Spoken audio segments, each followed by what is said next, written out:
Okay. We'll pick the topic called as reciprocal customers. Okay, reciprocal customers. So what does it mean by reciprocal customer? When we bill to one customer, if another customer is going to make the payment to accept that use case in the system environment, we create a reciprocal relationship between the two customer so that for one customer related receipt, one customer related transaction, another customer can make the payment. Take the case as, say, we'll create transaction alt inc customer one. We'll create transaction with this customer name, but we are going to get the payment from another customer. So receipt from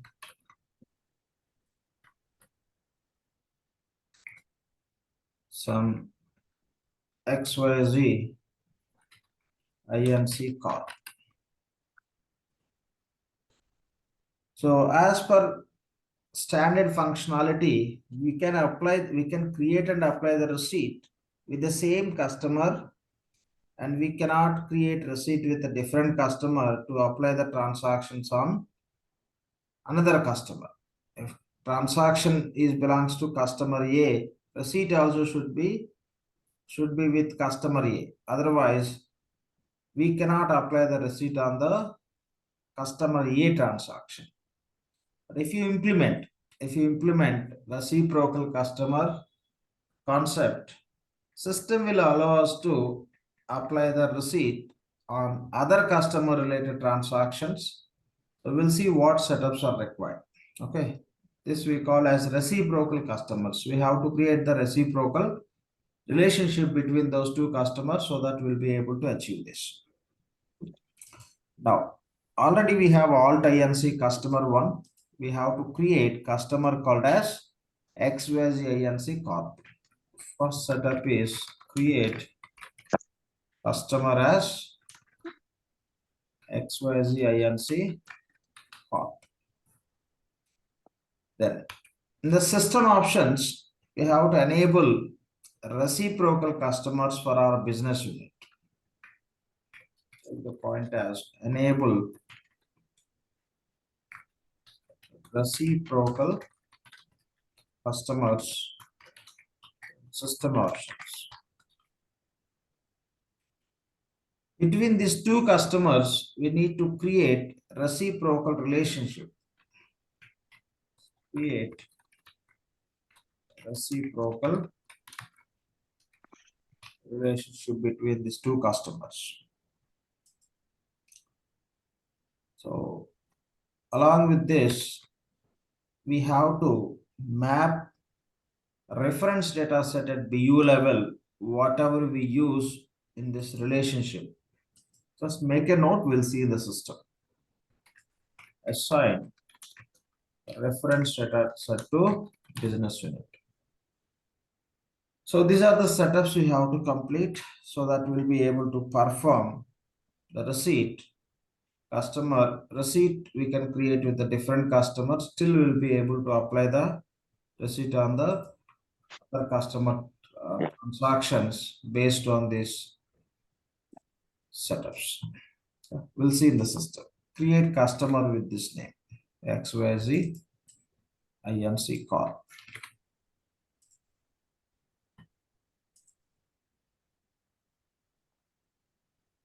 Go to receivables. Go to billing task or accounts receivable task. Task pan. Create customer.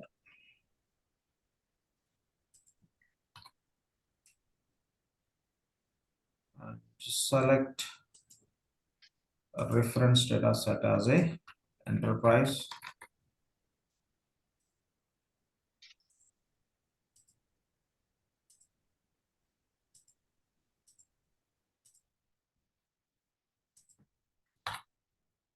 Okay, site name.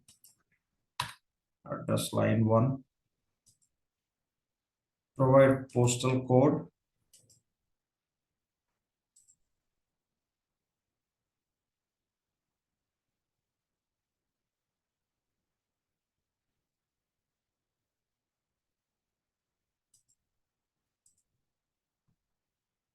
and set address purpose.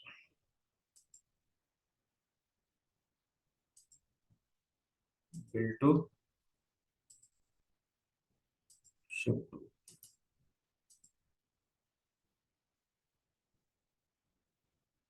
Save and close.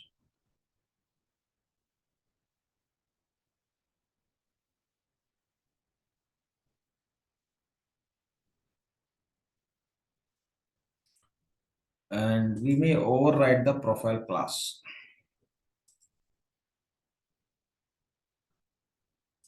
If you want to go with the same profile class which system is defaulting, okay. Else you can change to our alt IMC standard profile class. Save and close. Copy the same profile class to site.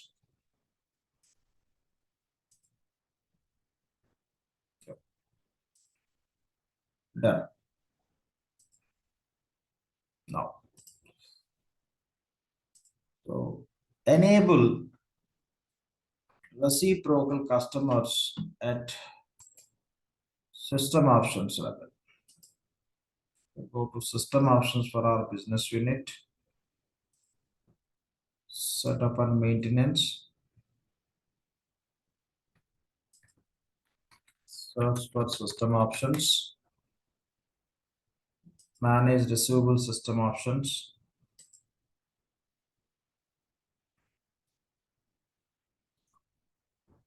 Select our business unit. Find, open the record.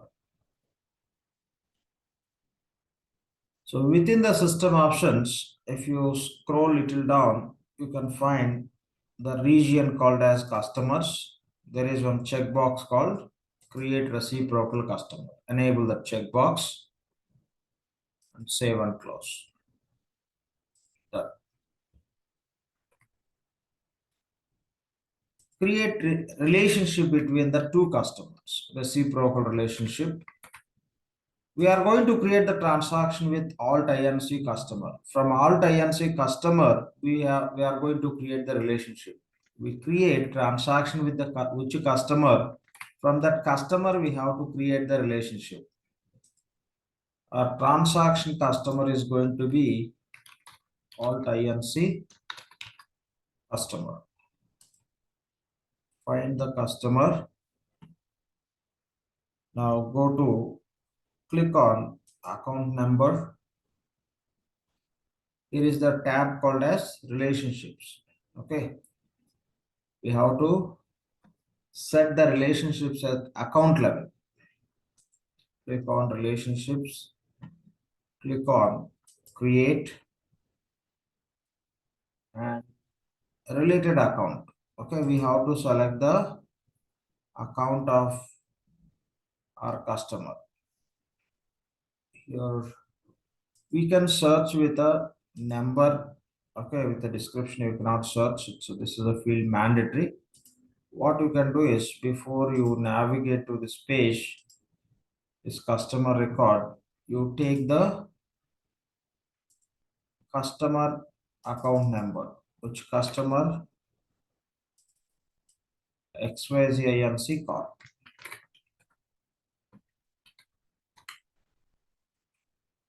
Okay, you copy this account number.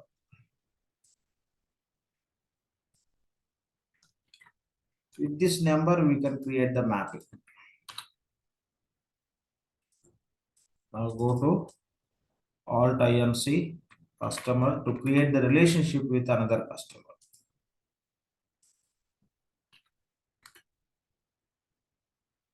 Click on account number. Under relationship, click on add. We are going to create the relationship with this customer account.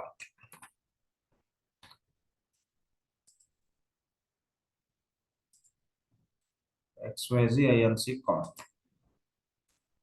Enable reciprocal and select account relationship set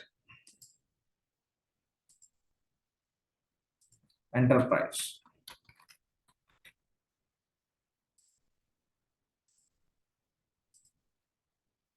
When we set up relationship, we are selecting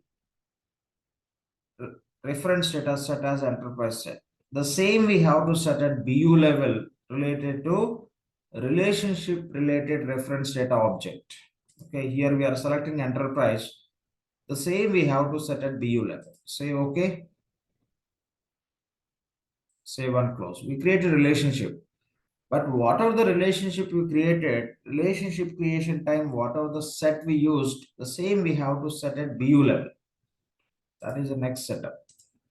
We create a relationship. Now we have to assign the same reference data set at BU level, whatever we used at the time of relationship configuration. Go to business unit set assignments. Manage business unit set assignments. Select our business unit.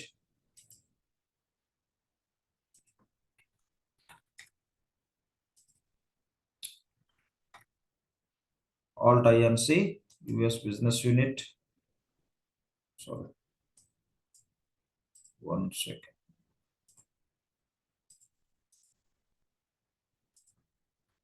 Alt INC. Select record, scroll little down, click on save and close. Now, here look for reference data object related to customer account relationship. Okay, customer account relationship. What reference data set we selected? Enterprise. Select here also same, otherwise it doesn't work. So relationship creation time, what are the reference data set we selected, same we have to map at BU level also for the relevant reference data object. Done.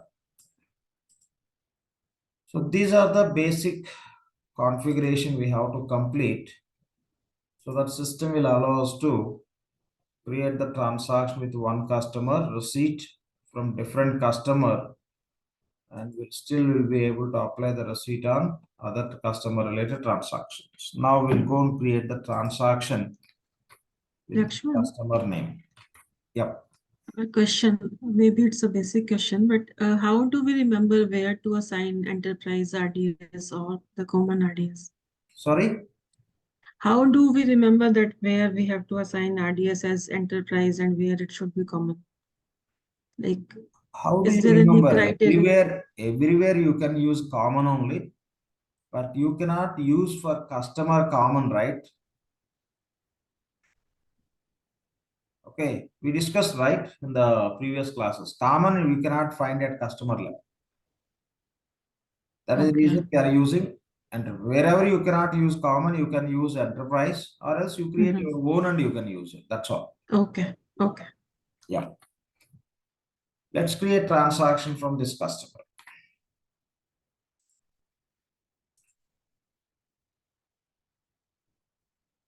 Go to billing task.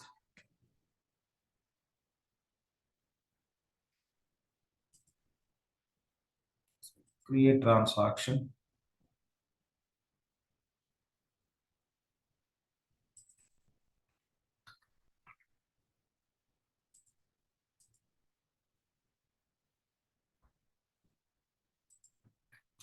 Customer is Alt INC customer 1.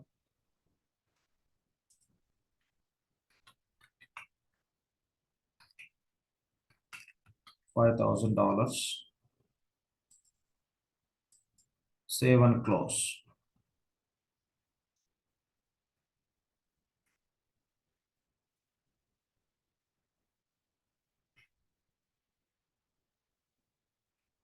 So transaction number is 2 001.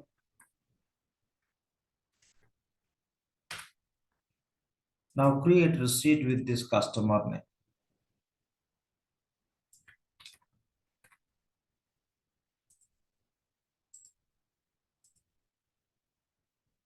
Go to receipt work area.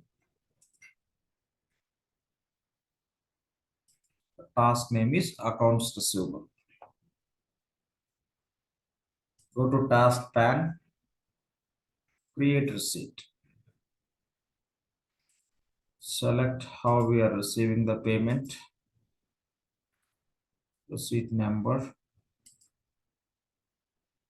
Amount is $5,000. Received from, provide the customer information.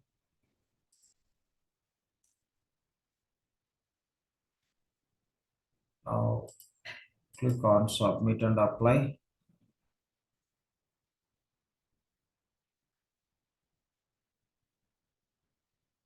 Now click on add open receivables.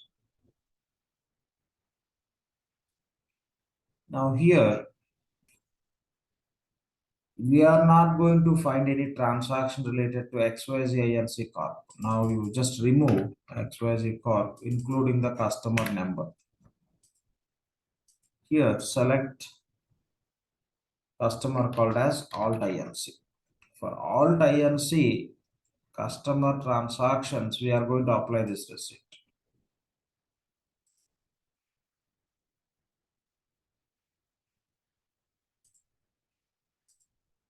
By default, system will take the customer whatever we entered as per receipt, but we have to change the customer here. Now click on search.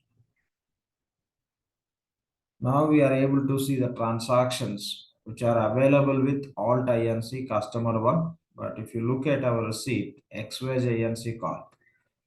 Since we create a relationship between these two customers, system is displaying Alt Inc. customer one transactions in case of XYZ Inc. Corp receipt. Now select this transaction, click on add, click on done. So this is how you can create a receipt and you can apply on different customer related transactions with the concept called as reciprocal customers. Say save and close. That we are able to apply. Okay, that's all. Sir, Reciprocal. Yeah, please. sir, if we don't enable this option, reciprocal customer at system option, then there is not use of any relationship created, right? Correct. First of all, for the BU, it is not applicable. Even if you have all the setup, it doesn't work. Okay. And sir, there is one more option in system option as in the like allow payment of unrelated transaction. So, I mean, if we enable that, so that will allow all payments for all customer without relationship, Correct. right? Yes, That's the exactly. No okay. control. Anything you can say, not any transaction. That's the reason we don't use it. Correct. We have to provision, right? Which, Right. which parties we are allowing, we have to provision. Here, clearly you can specify. Otherwise, anything can be assigned on any customer transaction. Users can do many mistakes. Right. Okay. Yeah. Okay. The next concept is cross-currency receipts. Cross-currency receipts means we create transaction in one currency. Say we'll create transaction in USD and receipt in INR, or you take any other currency. So this we call as cross-currency receipts. Means receipt we are going to create which is different from transaction currency. Still we can apply the receipt on the transaction. That we call as cross-currency receipts. So when we talk about setups, same setups, whatever we did in case of payables, foreign currency invoice and payment. So in case of foreign currency invoice and payment, what setups we completed, same setups. we have to ensure the daily rates are available in the system, and bank account level, we should enable multi-currency account checkbox. We will check the rates availability and this checkbox is enabled at our bank account level or not. Then we'll see in transaction in one currency, receipt in the different currency. Still we'll be able to apply the receipt on different currency transaction. We'll check daily rates availability. Search for daily rates. Manage daily rates.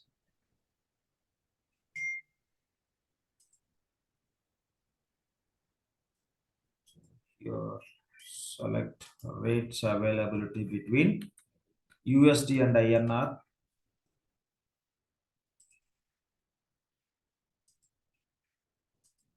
Check with the today's date. Rate type, say corporate. Check. Rates are not available. We'll create in the spreadsheet.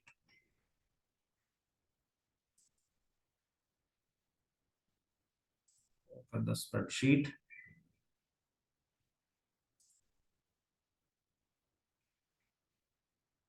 Connect.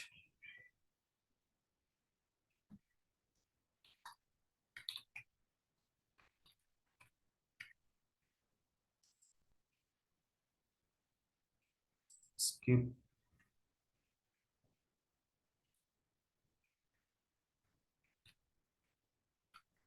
USD to INR. The rate type is corporate rate from under 2 dates. Feb 30, 24. To save, you want to set only for 1 day. When you say corporate, more than 1 day, but that's fine, no issues. So 80 we are setting. System will create the inverse rate automatically. Now go to create daily rates and submit. Import the rates into application.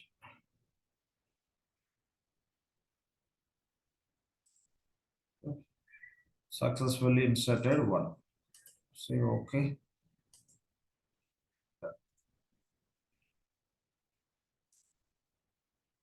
Check now. It is available. If you want to update, you can update. Inverse rate also system created. $1 rupee is equal to how many dollars? Check the checkbox at bank account level. Manage bank accounts. Our bank account name starts with Alt INC. Corporate account. And multi-currency account is enabled. Okay. These two setups will support to perform cross-currency receipts. Let's create transaction in one currency. Create transaction.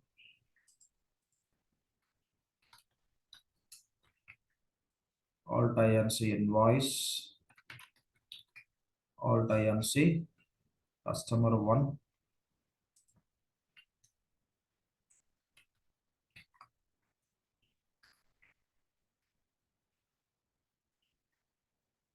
Say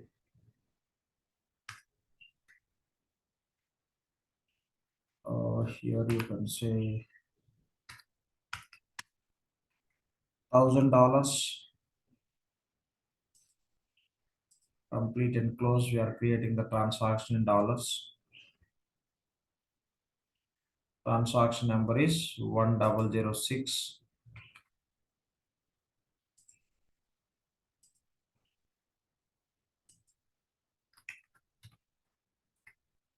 Create receipt in the different currency.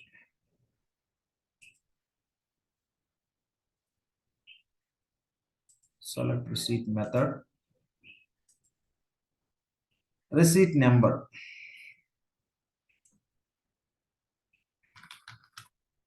Enter any one of the number and currency.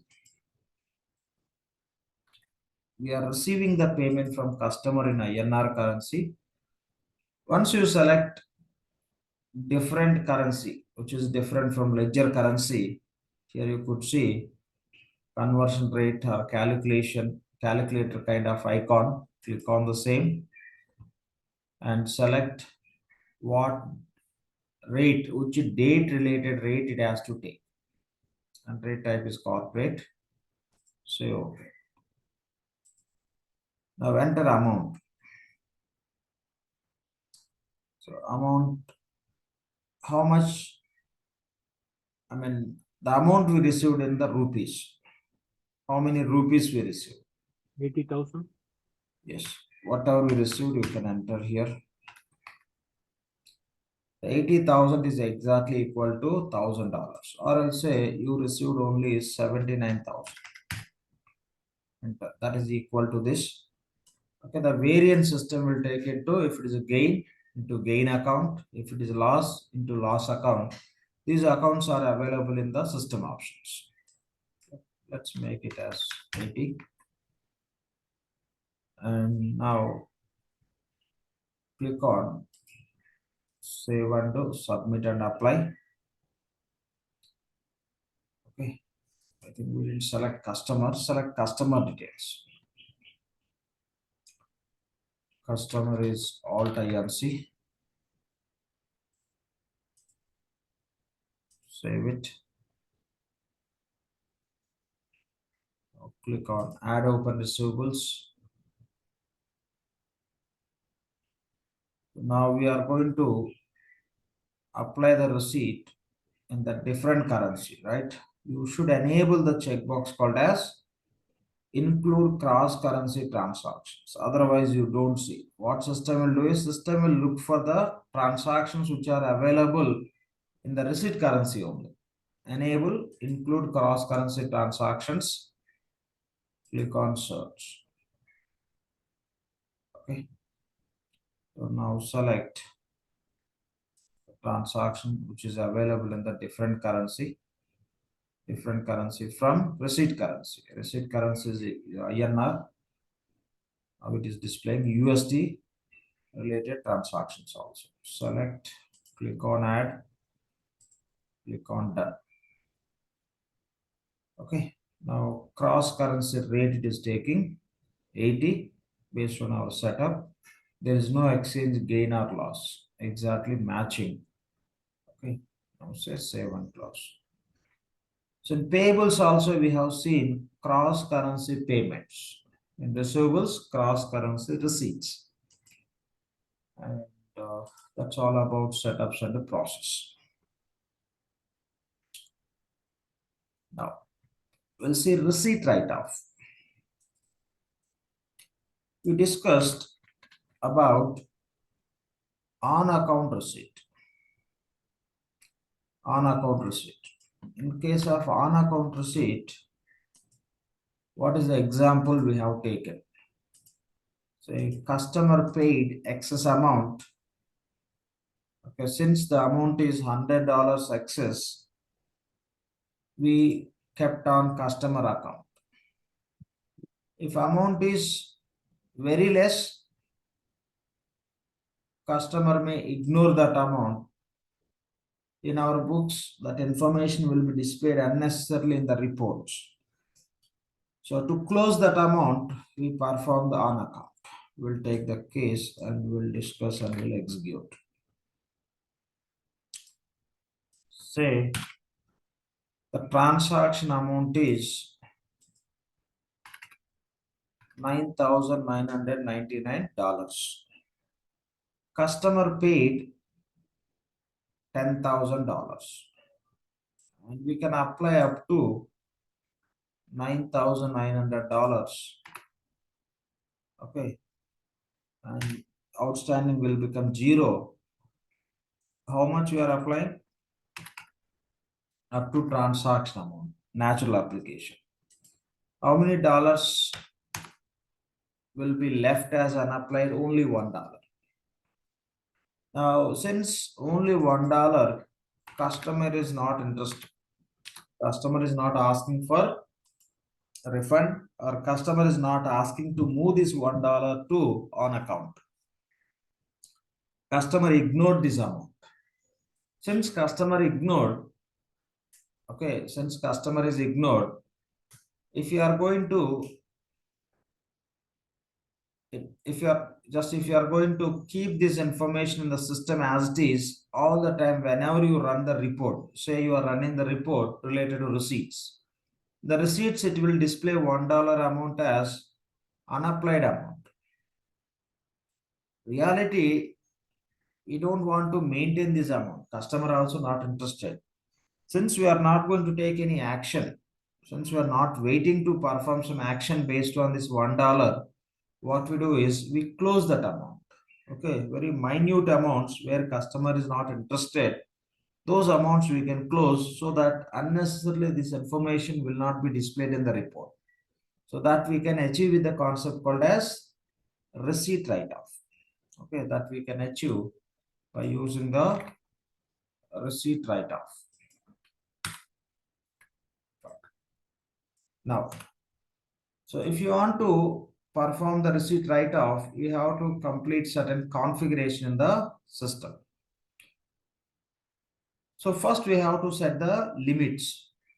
At our business unit level, we have to set the write-off limits. Take the point as set receipt write-off limits at system options.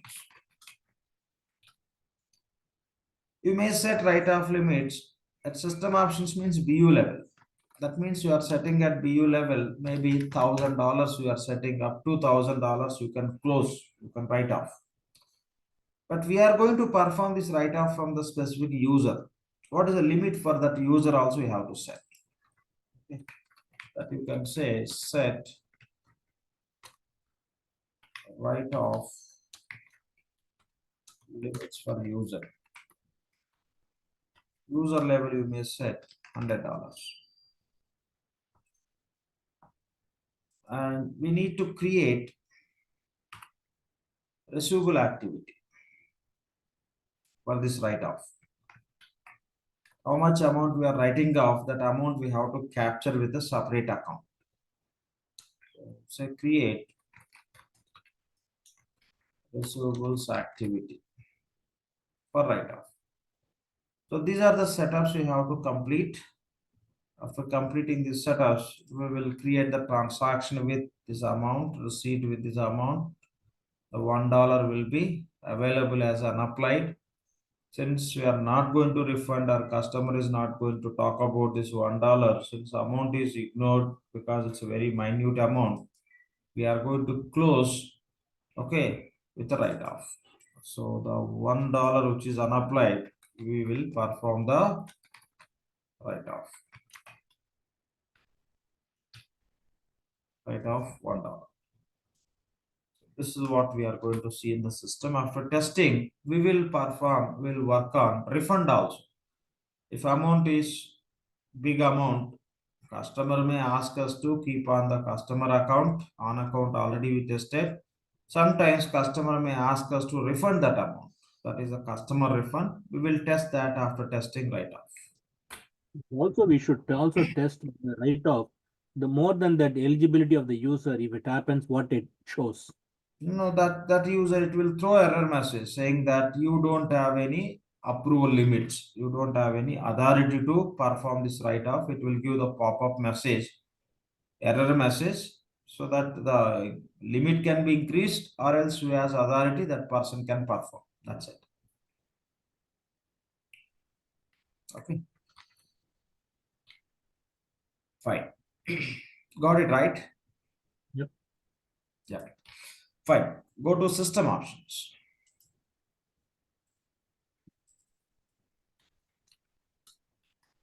System options. Manage receivable system options.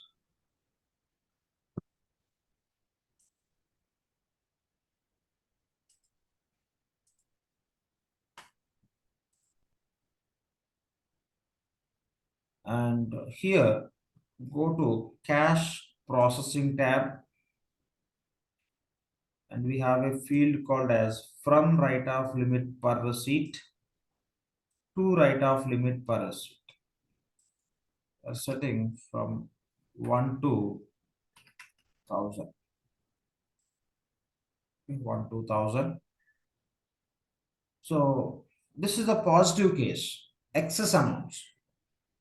Okay, sometimes if customer is not paying, negative case, kind of bad debts.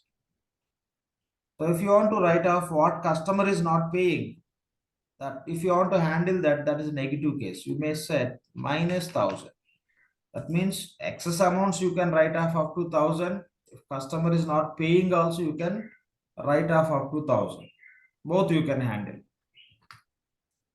So I'm making 1 to 1000. Say save and close. The BU level we are setting. Now we have to set at a user level. Okay. If you want to set at user level, that is not possible from the same user. We have to set from the different user. Okay. So we'll set from the different user.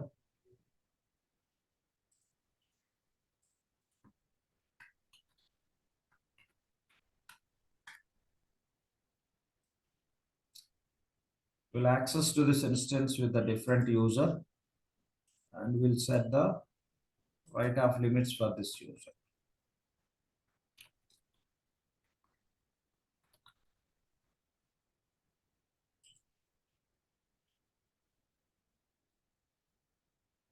Then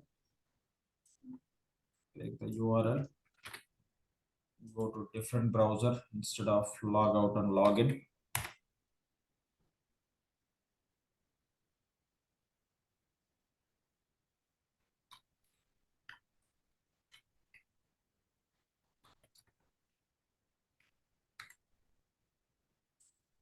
So self-approval limits not possible. Here approval limits nothing but write-off limits we call as approval limits.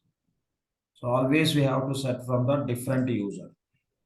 So go to setup and maintenance. Select financials. Search for approval limits. Manage approval limits. Click on plus icon. For which user we want to set? Alt INC. Document type is receipt write-off. Currency is USD.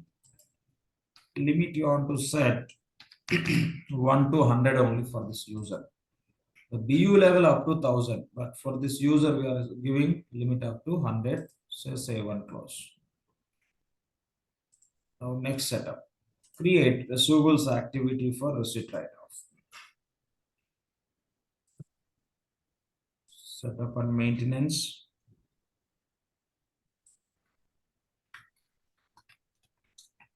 Receivables activities.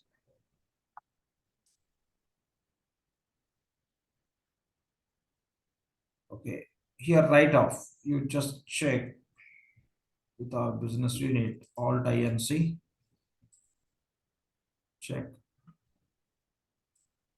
If you find any activity which already predefined, just add the account. Okay. So there is no write-off related activity which Oracle is creating. You create it.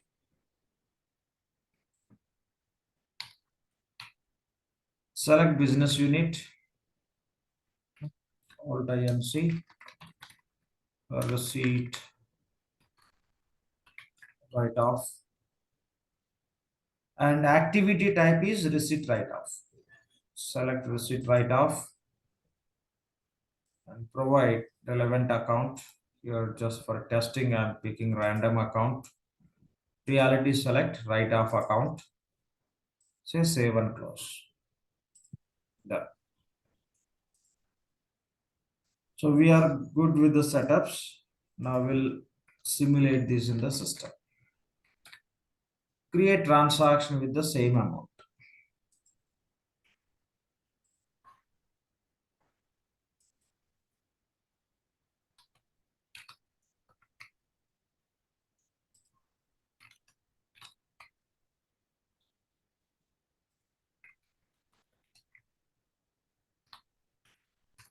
$9,999.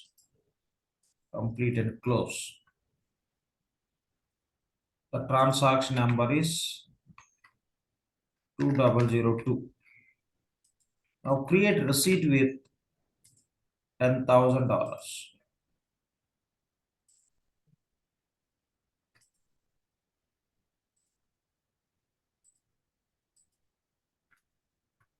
Provide receipt number. Amount is 10,000. Select customer on site. Submit and apply. Add open receivables. Transaction number 2002. Apply. Done. Okay, save it. Now, applied amount is this, unapplied amount is $1. Okay, customer is not asking to refund, or customer is not asking to move to on account, since amount is very minute amount. Now, if you leave like this, if you are running the receipt related report, it will show. If you have a few receipts like this with very small amounts which are left without applying, this all will be presented in the reports. Okay, reality, we don't want to see those details. Really, that amount need to be applied on any transaction which is pending from us. Yeah, definitely that should display, and so that we can take action. There is no action to take against this amount. This should be ignored from the report. For that, we close this amount by using the write-off. How to write off this amount? Go to actions, select more. Here is the action called as create write-off. So click on create write-off. And how much amount you want to write off? $1. Whatever available as unapplied, system is picking. Okay. Sometimes here amount may be $10, $1 or $5 you want to write off. Yes, you can do that. Partial amount also you can write off. Now when you write off, this amount should hit to which account? That account we have to select here. The account is available within this receivable activity. Select that activity. The $1 will hit to the account, what are the write-off account you have within the receivables activity. Say OK and save it. Now if you look at unapplied amount, there is no unapplied amount. Okay, that move to write-off. This is what we call as write-off. If it is a very minute amount, you may write off. The amount is big, you may move to on account, or else you may perform the refund. We have seen how to move to on account. Now we are going to see how to refund it. So you take the same case. One question, if we Please. have got if we have got lesser amount, and so in that case, how will the system, I mean, let's say it's the transaction is 1020 and we have got 1000, so the 20 is also be written off in the same manner? Yes, yes. I mean, less amount you got, right? Yeah. Yeah, less amount you got in the sense you can go and select over there. The minus amount it would be like you will be selecting the separate receivable activity. You will create another receivable activity called as bad debts. Here. Okay, you have to create receivable activity called as bad debts. Mm-hmm. So instead of write off, create bad debts. Okay. Okay. Okay, fine. Okay. Okay. Short term that. Okay. Select this, and instead of write off, you select this. So that amount Okay. hit to Okay. that.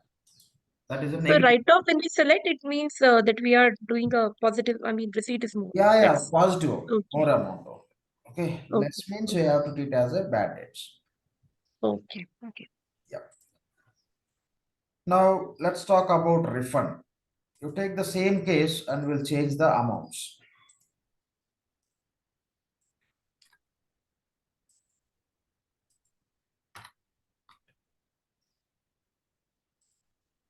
Say Transaction amount is 9,000. Max you can up to 9 only. So you receive 10,000. You are going to apply 9,000.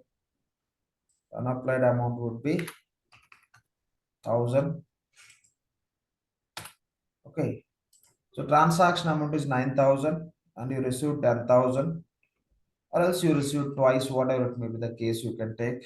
We applied up to 9,000 since we follow the natural applications, and 1,000 is unapplied.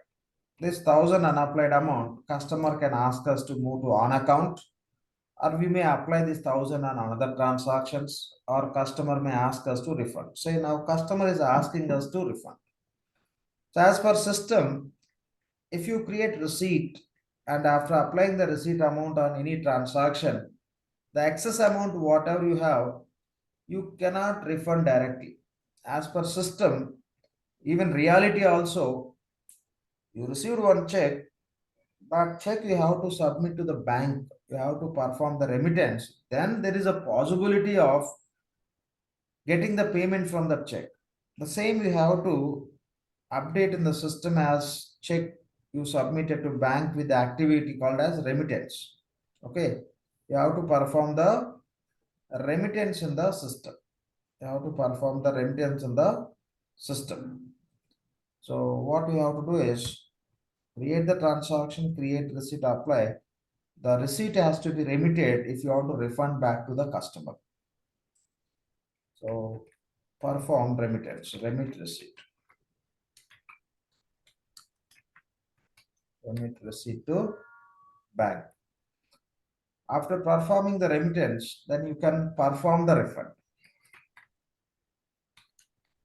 Perform customer refund. When you perform the customer refund, that means we are refunding means we are going to pay to the customer. Receivables we can use only to receive the payments. You cannot make the payment. So the refund you are going to pay from the payables. Whenever you perform the customer refund, system creates invoice in AP with the customer name. Customer name it will create, and from there we have to pay to the customer. Automatically system will convert this customer as a party, not exactly supplier. Okay, party could be any entity, like party can act as a supplier or customer. Now, whenever you perform the refund within the receivables, automatically system creates customer as a party, and with the same customer name, it will create invoice in AP with refund amount. With $1,000, system will create the invoice in AP, and from AP will make the payment to customer. So that is the process we follow when we talk about setups. Sorry.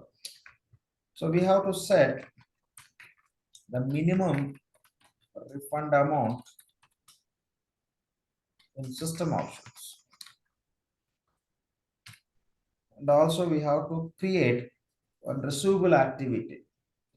System will look for receivable activity for refund. If no refund activity, it won't perform the refund.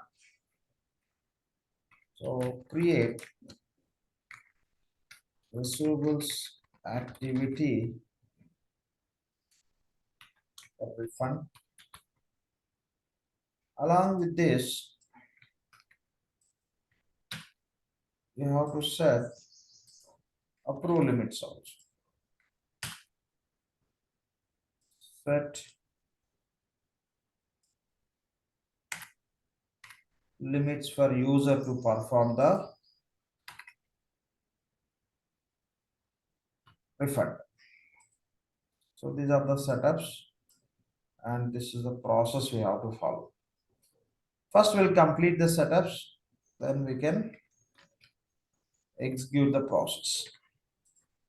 Set minimum refund amount. What should be the minimum amount if you are going to refund? Less than that means no refunds you perform. Go to system options.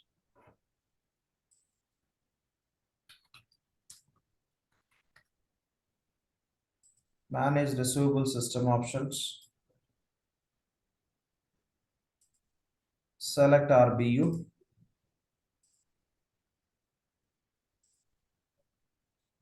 Under cash processing tab,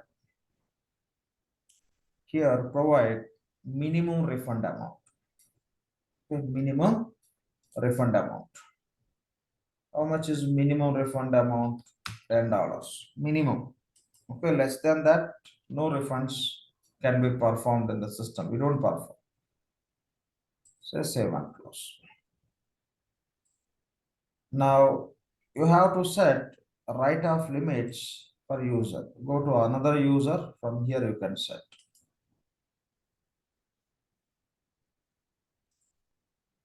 Our username is Alt-INC. Select document type as credit memo refund. Any refund. The refund may be based on the credit memo. When customer performs the returns, the order management, they perform the sales returns, that will create the credit memo in the receivables. Based on that, our normal refund document type is same. Select currency. Here you can just give the limit for this user. Okay. So anyway, we given 10 should be minimum. Here you can say 10 to 100 or just 1 to 100 also. Anything you can just provide.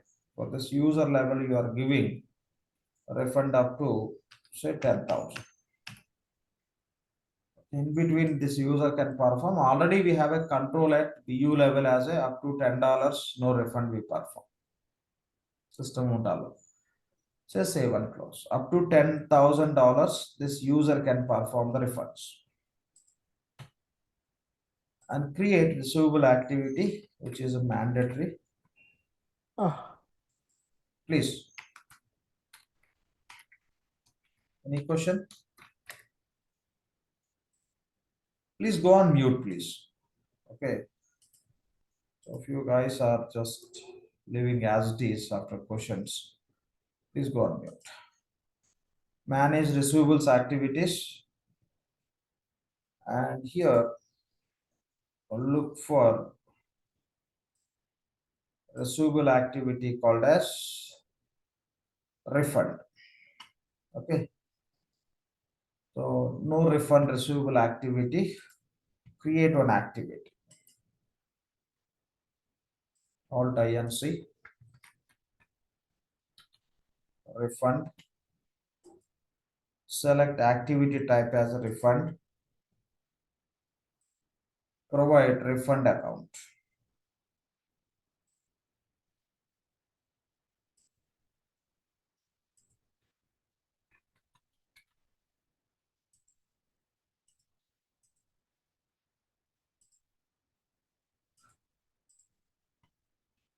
Save and close. Okay, done. Now create transaction. Create transaction with $9,000.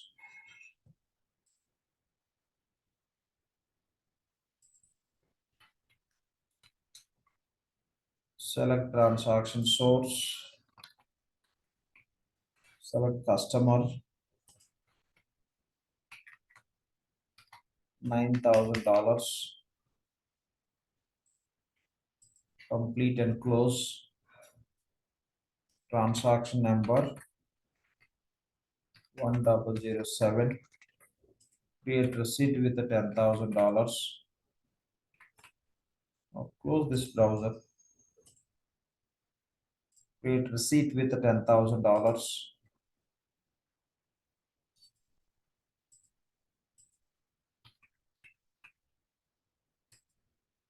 10,000.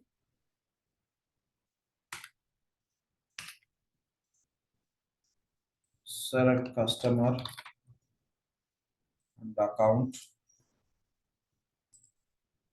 Submit. Click on add open receivables. Transaction number is 1007 and apply. Done. Save it. Now, if you look at receipt amount, total receipt amount is 10. We applied $900 and apply. Now you want to refund it. So system won't allow. Go to actions, go to more, issue refund is disabled. The reason is our receipt status is confirmed. We received payment. Confirmed means we received payment, but the receipt is not remitted to bank, means the check is not submitted to bank. Okay, once check is submitted to bank, there is a possibility of getting the payment from the check. You can encash it.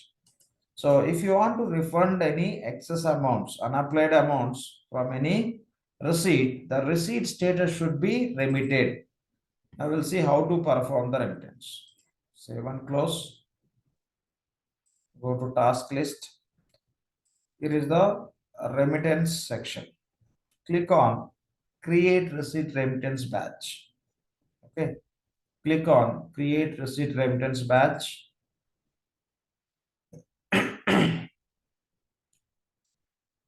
Select with which criteria you want to remit the receipts. So select receipt class, method, and other details. The receipts which are available with this bank account, you want to remit. You want to send those checks to this bank. So click on plus icon. So which receipt you want to remit, find that receipt here. Find out the receipt. Select. Click on apply. Click on done. Now this receipt we want to remit to bank. Okay, select receipt. Now click on apply and save and close.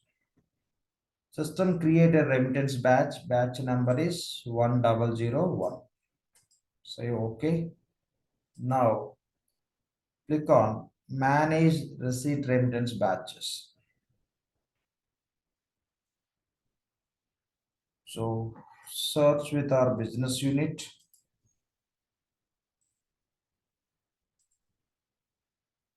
Here is the batch. Now click on approve. It's just manual action. Click on approve. Say OK. Current status is completed creation, but it should update the status as a approved.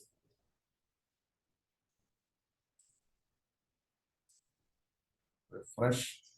Now status is completed approval. Just manual action. There are no approvals for this. Now go to receipt and check the status. Manage receipts. The receipt number is this.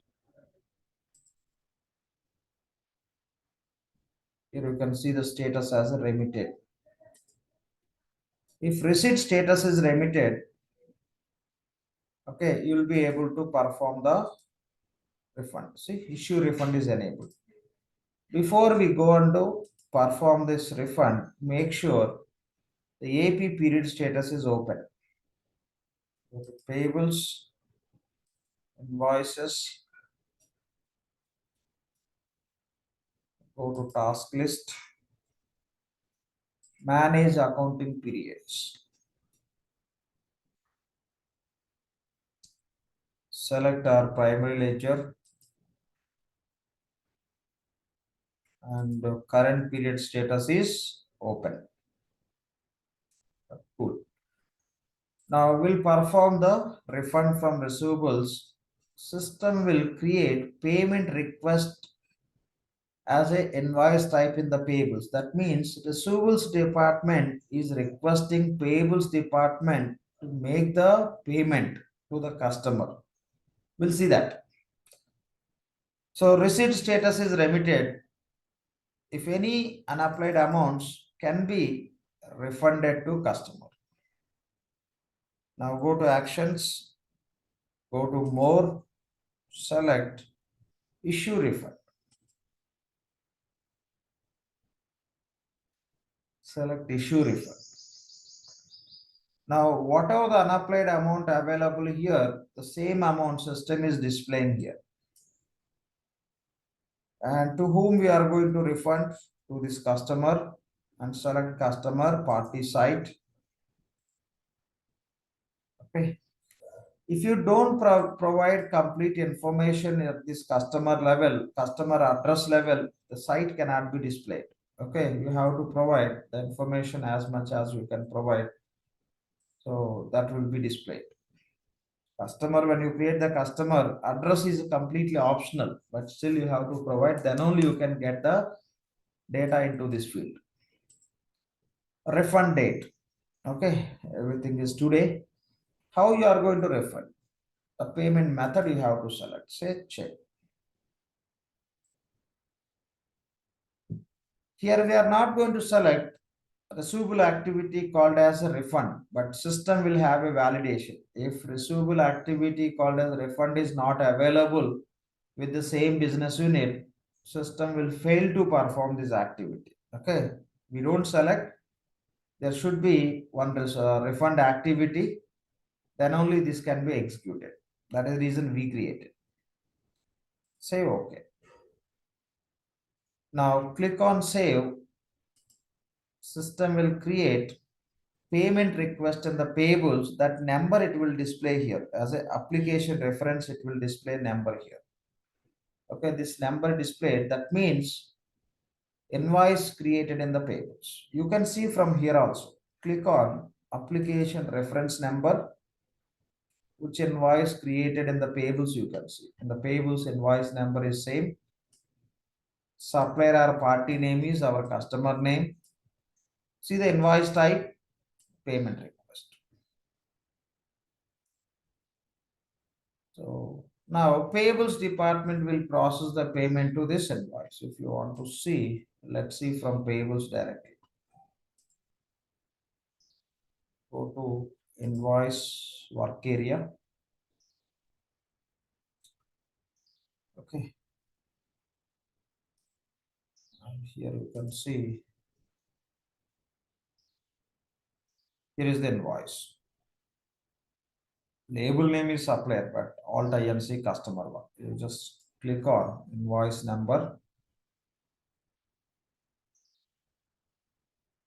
So it's created based on the customer refund. So no supplier here, party only.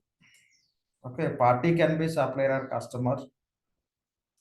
So alt INC customer, party site is alt INC, not a supplier. That is the reason no supplier site.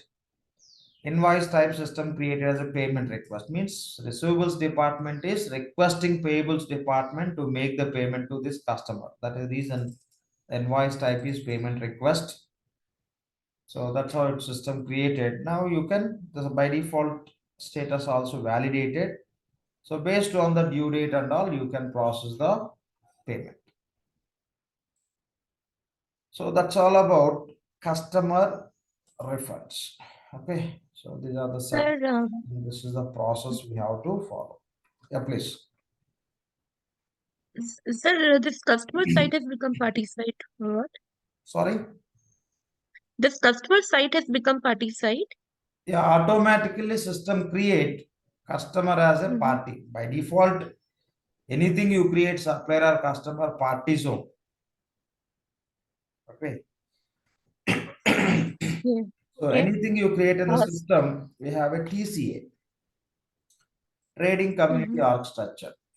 So you may Mhm. create the supplier, it will be stored in the TCA. You may create the customer, it will be stored in the TCA. You may create the bank account, bank, branch, it will be stored in the TCA. You may create the Mhm. legal entity that would be stored in the TCA. Okay, as per TCA, we call as a party. Okay, your supplier is party, your customer Okay. is party. So the same information it is using for this process. That's all. But when we create customer, we attach a reference data set, right? So, uh, Then I mean, how is it is within the reference data set, right? So how is it available there? no reference data set to be used in the receivables only. Receivables BU level and customer Hmm. level. The reference data set what you are giving that should match. Then you can create the transactions in the specific BU. Now system is copying the same customer information in the payables to create the transaction. Why we are thinking about reference data set here? Because I thought like if it's for a particular BU, why will it do to another There is BU? for Because particular BU only within the receivables. okay, Now it is creating the customer record in the payables for the same BU, right? okay, okay, yeah. Same BU, but when you are just moving to payables, there is no point of reference data set, right? Mm-hmm. Okay, okay. Yeah. And sir, why? I mean, we are doing this remitting, right? We are remitting it. So remitting is I mean, this creation of remittance batch is required only in case of refund, right? Otherwise, no, we don't Not require it required, not normally. required. Typically, like if you are using the checks, we follow the remittance. Okay. Checks always you Okay. send to bank, right? Physically, you send the checks to bank. The same you have to record in Mhm. the system as you sent. Again, it is Right. not mandatory. Now, without performing the remittance, also you can do it. Okay. When Mm-hmm. when you create, Receipt. I think receipt class. We have to yes, choose yes, receipt yes. method as not no remittance. When you create receipt class Mm-hmm. here, so remittance method set as a no remittance. Then you don't need to No perform. remittance. We select it as a standard. Standard Standard. means when Mm-hmm. you create the receipt, it will Remitting. take as a receipt status as a confirm. If you Right. set to Right. no remittance, you no need to send. You are not sending. That means system also won't expect to be remitted. Mm-hmm. Yep. Okay. Based on And the sir, when we create the account combination, I have a small note like when we create any receivable activities, we just select like it starts with 1,000, right? But in practically, we can have many values there, like 1,000, no, no, 1,000, no, no. like. Try to understand. We are Mhm. simulating everything for one business unit. Okay, one business unit. Okay, For okay. that one business unit, we are using the default balance and segment value.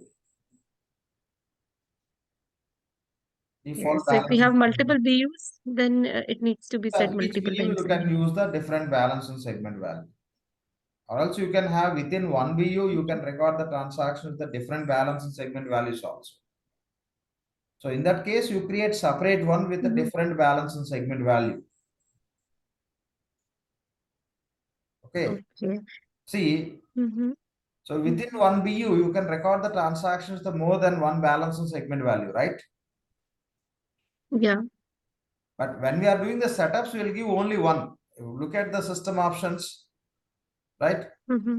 Look at the system Mm-hmm. options, Right, look at right. the common options, we'll give only 1,000 or 2,000. But when That you are should be creating default the, value. yeah, that is a default. You can change and you can record the Okay. transactions 2,000 also. Okay. Okay. So whatever we are Actually, setting, receivables Mm-hmm. activities, we are setting for that BU. With the same BU, if you are recording the transaction with the 2,000 also, okay, Mm-hmm.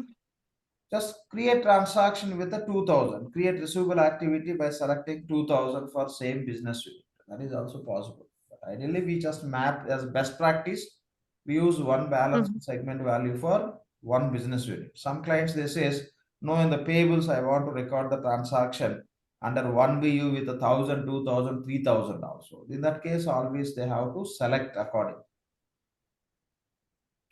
Yep. Okay, so when we do the system options, we just have a option like system options. They all are done at a BU level. So that means if we have two BUs in system Yeah. option wise also we will do 1,000 and 2,000 like 1,000 or No, no, no. 2,000. How you can set? You cannot set. Only one BU, only one system options. When you are creating the transaction, you have to override.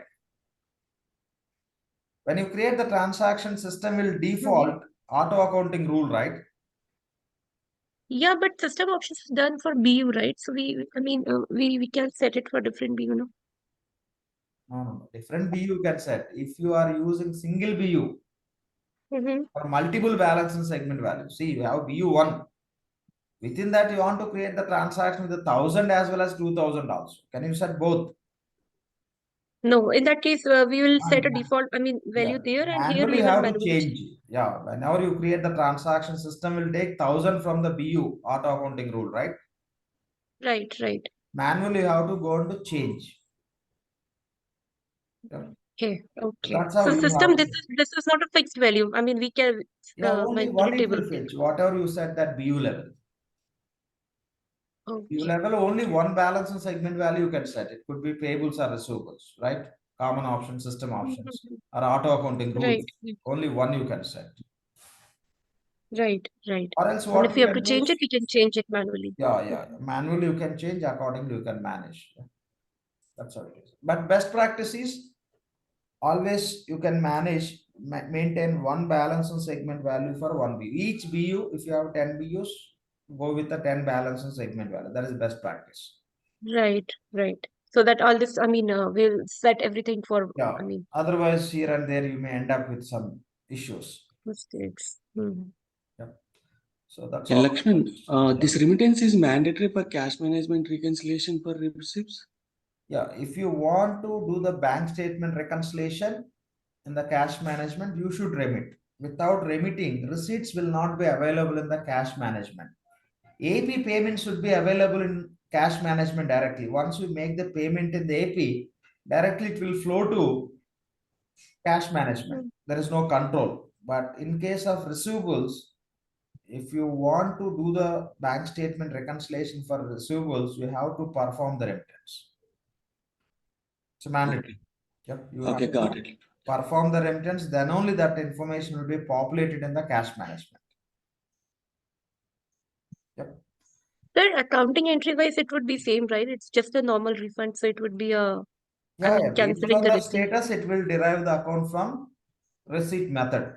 We have seen in the last fire session, right? All the Right, right. different accounts. The same.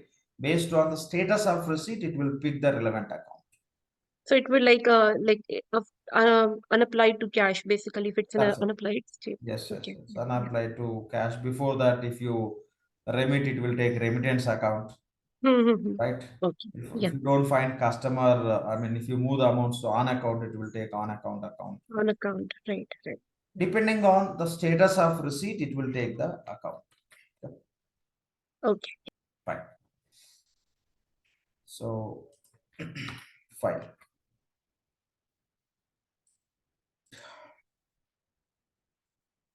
Okay. So in payables, we have seen the concept called as aging periods. The same in Lakshman, receivables. one request before we start. Yeah. We are feeling that from couple of days the class is going really fast. And let's say we are trying to take some notes for a few seconds and look into the notebook, then it's like the thing is just gone like No. that. I'm literally doing right.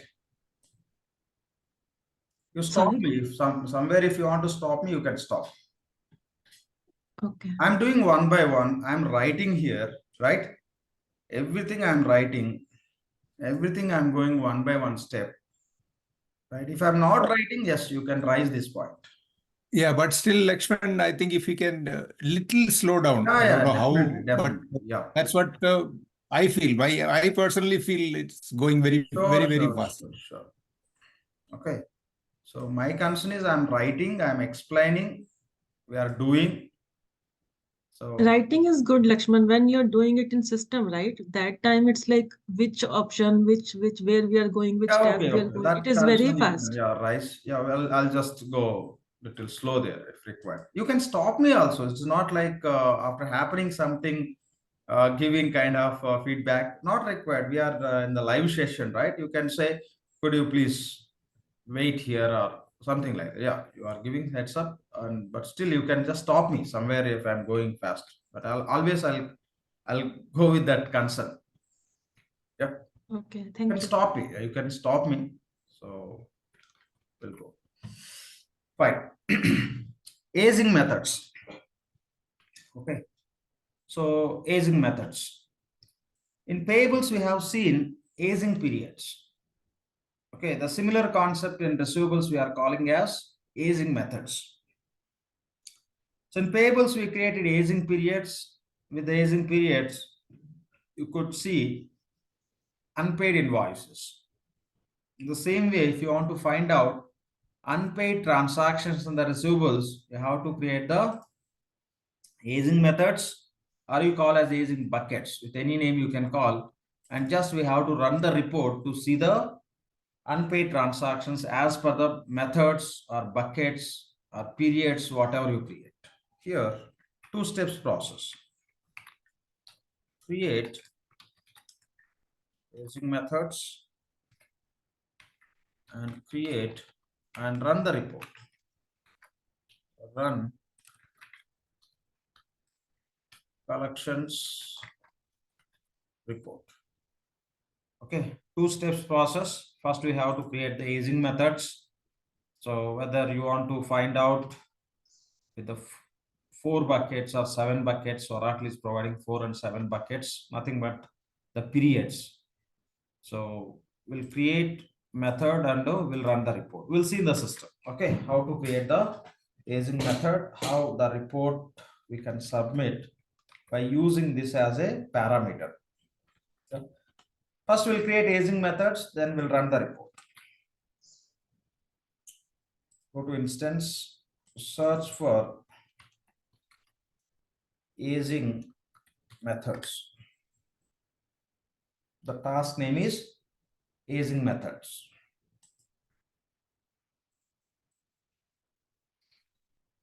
So click on create.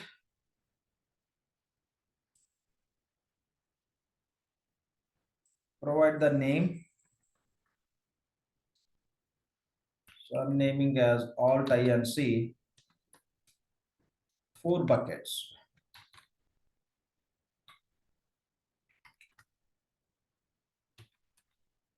Four buckets means we want to have a 4 periods.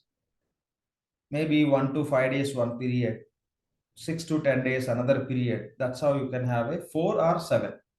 Oracle is providing 2. You can have a 4 buckets or 7 bucket. And aging type. Select 4 bucket aging. Okay, we want to have a 4 columns with the different time frames, times, and we are selecting 4 bucket aging and enable set as a yes. Select reference data set.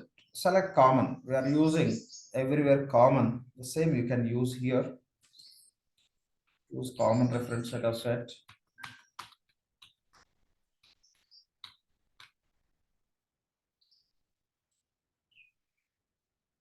Done. So we given the name and aging type is 4 bucket. Enabled set as a yes. Aging method set is common set. Done. Now save it. Okay, save it. Now scroll little down. Here by default, you can see 2 buckets automatically system created. Now click on add. So you want to see 1 to 5 days. How the column name should be displayed in the report. Say 1 to 5 positive. Add one more. The one more bucket is say 6 to 10 days. 6 to 10 days positive. Just click on add. So 11 to 30 days. 11 to 30 days positive. The other one here you can see minus 9,999 to 0 means 0 means today. This represents future. From today to till this very day's future transactions, it will display under this bucket. The last one you can remove. Now we have 4 buckets. Okay. So if any transactions due on today or in future, all will be listed under this column current. 1 to 5 past due transactions will be displayed under this column, and 6 to 10 and 11 to 30.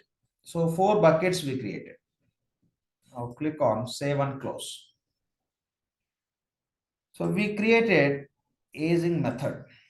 Now we have to submit the report. Okay, we'll go and submit the report. Go to schedule process. Go to schedule process. Click on schedule new process. If somebody is writing the note, don't write all these points. Now what we are doing, go to tools, schedule process not required. Directly take the program name. Take the job name as collections 4 bucket, 4 aging. This is the report name we have to submit. This is the report name. Collections aging 4 bucket report. The report name is collections aging 4 bucket report. Select and say okay. Collections aging 4 bucket report. What it will do? It will list out unpaid transactions as per the buckets what we define. Say okay. We want to run this for which business unit? Select BU.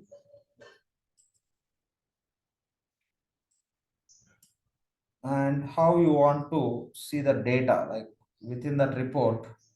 So how the data need to be displayed.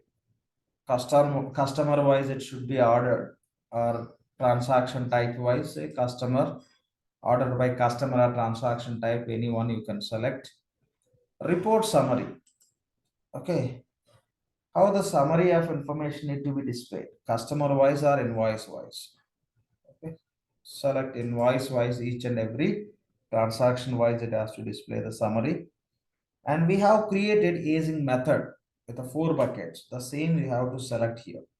In the first step, whatever we completed, that we have to select. We created as Alt INC 4 bucket. Okay. We created Alt INC 4 bucket. Select. And report format. Select detailed report or brief summary. Say detailed report. Okay. So these are the parameters we have to select. Now submit this report so that we can see the result as per this bucket. As per this bucket, we can see the results.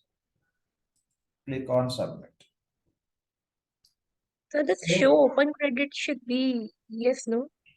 Sorry? This show open credit should be yes, no? Is it for receipts? This show open credit. Credits different. Credits different. Okay. Yeah. Say okay. Lakshman, there is no date parameter. Sorry? Date parameter. Why date and all dates you have in the aging period, right? Aging bucket only you have dates, right? Yeah. Yeah. What you have in this? You have a dates within this. As per that, it will display. By default, it will take as of general ledger date. If you want to give one date, you can give. From that, it will start counting. Okay. By default, system will take today's date. You only have to have a See, date in this. yeah, I understand. But the thing is, the date, if you give, for example, 31st of the last day of the month, I give it, okay? Sorry? An historical previous dates, okay? I want to run the report, aging report, the previous dates, okay? Historical date, okay? So last month or Yeah, you previous can month. take here. Okay. As of general ledger date, you take this 31st. Right? Okay. From here, that 1 to 5 days as on this date. Okay. As per this 31st Jan, what was the situation? Accordingly, it will display. Okay. Always system will run as on today. Okay. No, my point is most of the customers not using the standard report. Then Okay, it needs to be customized. If there is any separate parameter required, this need to be customized. Okay. This is a standard These are the standard parameters. If any parameters need to be changed as per business requirement, this report need to be customized. We have to create as a custom report. Okay. Refresh. Now see the status has succeeded. Okay, select this report, scroll little down. So here is the output. Click on republish.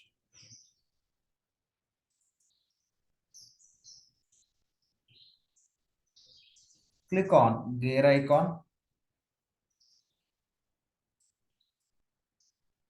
Export.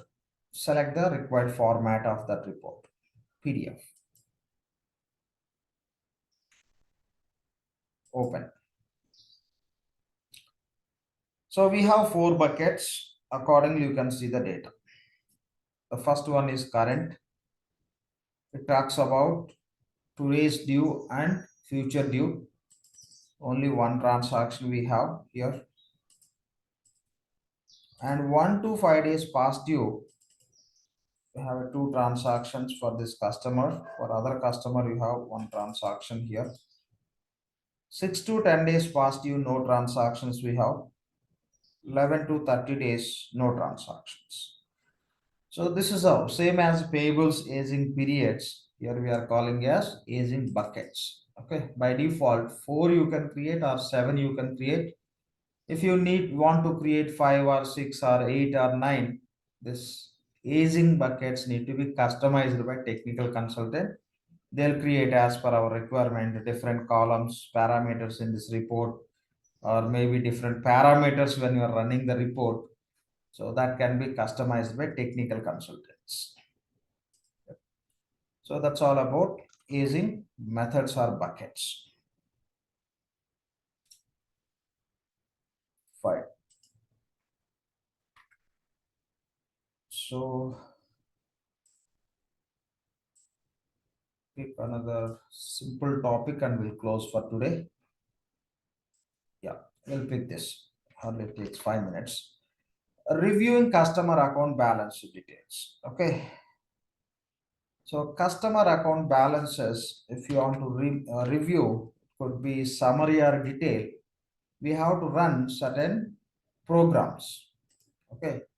If you want to review any customer account balances in the system, okay, by default, the balances won't sync summary or detail. We have to submit few programs. Okay, we have to submit few programs so that the balances will reflect. Let's see what programs we have to submit. Okay. So go to ESS job page. Go to ESS job page. Click on schedule new process. Search for the program called as process receivables. It will fetch the relevant job. So here is the job. Just make a note. Process receivables transactions for customer account summaries. This program we have to submit. What it will do? It will update customer account summaries. Means when you submit this program, for any customer, whatever the transactions we have, the transaction related summary balances, it will store in the summary tables. So it will store in the summary, separate summary tables, so that we can access the data from separate user interface. You'll see that. Okay, first we have to submit this program. Let's make a note of this program. Submit this program.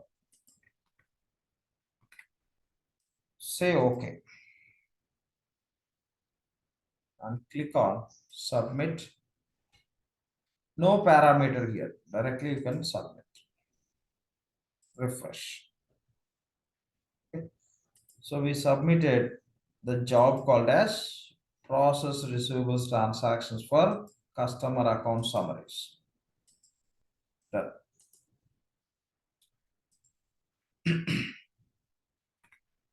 Next program. After submitting, the same balances whatever updates in the relevant summary tables, we have to refresh the data. Okay. So submit another program. Click on submit new process. And here search for the job called as refresh. Refresh receivables. Here is the job name. Okay. Refresh receivables transactions for customer account summaries. Okay, same job name. Instead of process, you have to take as a refresh. Only prefix is different. Refresh receivables transactions for customer account summaries. Select it. Let's make a note. Lakshman, this one we will need, we will run for as part of period close. As a part of period close, it is not required. Okay, period close point of view, it will reflect the transactions information directly. If you want to pull this data into summary tables to see the summary of the customer account information and detail information you have to do, this we no need to run as a part of period close. Okay, got it, Lakshman. Not required, yeah. So They refresh. are required to move the data to collections, right? If you want to move to collections, what happens is when the data is available in the summary tables, collections will Mhm. pick that same data. Even if you are using collections also, you run these programs. Yeah, so Even if you we are run not again. using collections, still if you Mhm. want to see in the receivables itself, you have to run. Collections, what it will do, it will pick the data from the summary tables primarily. Yeah, right. Update collection summary data, I think, from Yes, after that process it takes. yes. So once the data is updated in the summary tables, you can see from receivables, or else the same you can access from collections applications, advanced collections. Both But cases why we is it do this. required for receivables? Because receivables we anyway whenever we make any receipt, We'll see, any we'll see. Why transaction. it is required, we are going to see. Why we are running this, we are going to see. To see the Okay. summary balances, we are running. We'll see. First, let's complete this. Okay. To review the customer account balance details, we are running this. If you don't run, it won't display. Okay. Otherwise, it will be individual transactions. Summaries you don't see in the receivables. Okay. Right. Okay. Submit this program. What is the program?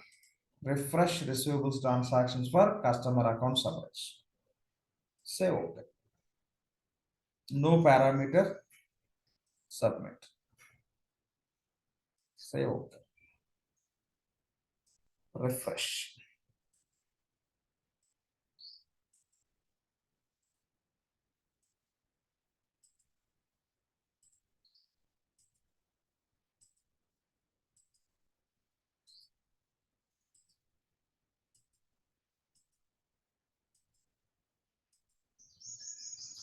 Okay, done. Now, so by submitting, what will happen is you can see the summary of customer balances from where we can see. Go to accounts receivable task.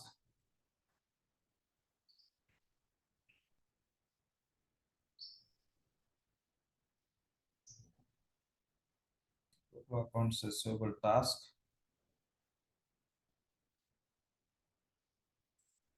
Open multiple tabs.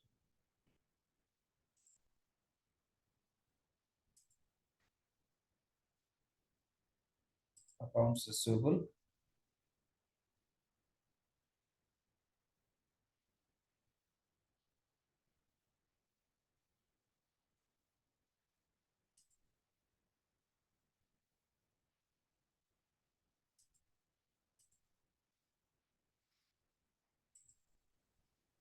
Lakshman, you are going to cover this advanced collections as well? No, no, no. Advanced collection separate application. Okay. Why it is not opening? 1 second.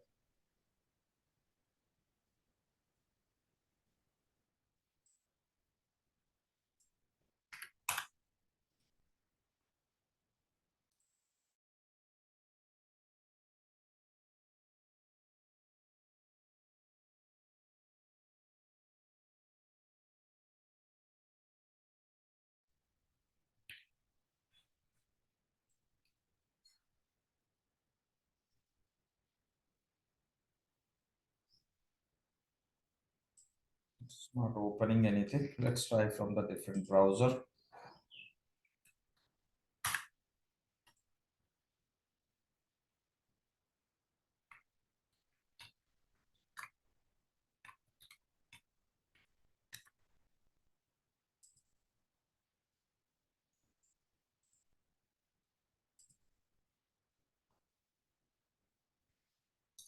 Receivables, accounts receivable.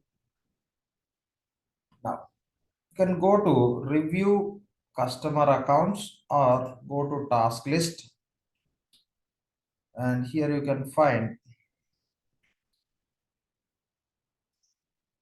a separate task called as review customer account details.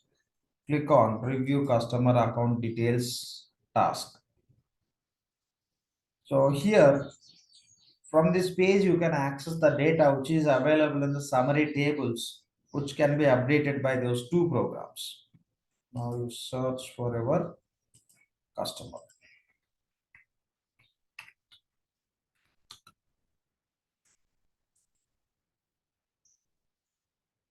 Okay, here you can see the summaries of your customer balances, the total open, pending for the applications, the past due or anything dispute related information. And if you go to activities, here the summaries of detailed information you can see, and still you can filter here. Okay, total open transactions, and you can see all transactions you can see. If you select any one of the payment is nothing but receipt here. If you select this receipt, that receipt is applied on which transactions also you can see. Anything you can select, you'll be able to see. So that receipt is applied on which transaction. Still you can see that invoice details. Okay, this is how you can see. If you want to update that information here, if you want to access that information here, we have to run those two programs. The data would be updated in the summary tables. Once data is available in the summary tables, you'll be able to review the balances. That we are not running for specific customer. When you submit it, it will run for all the customers for the entire instance. Okay, here we have a filter. You can go with the entire customer account level, or you can filter with the site level or BU, business unit. This is how just you can filter and you can see the data. Okay, so specific BU level data or specific site level or specific account level, you can search and you can see the customer related data that we call as reviewing customer account balance details. That is just one point we have to understand. Run those programs so that data would be available for review.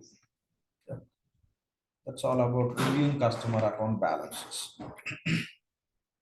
So tomorrow's session will set the target to go through revenue recognition, balance for billing, and we'll see like how to load the customer's data also. Okay. So 2 or 3 more sessions, we can close the receivables application. Okay. So we'll connect tomorrow same time. Any questions, please? Lakshman, where can we cover this lockbox here? Sorry? Lockbox. A logbox we are not executing because that is not possible, right? The logbox file uploading and all that we didn't include if you look at the course curriculum. Lakshman, regarding customer merging, last time I discussed, right? Customer site merging. Yes, correct. Yeah, I just verified. There is no provision like it happens at party level only. Account site just you have to manage. If you don't want to continue with that account and all, you may disable that account, and that's how they give it here. It's not same as EBS. No, but there is a transactions are there. Okay, so receipts and transactions exist. So we have to be transfer into other account. Correct. But you know the functionality they as of now is standing with that state. But you may rise on SR to Oracle. You may get some input what they Okay. suggest. Yeah.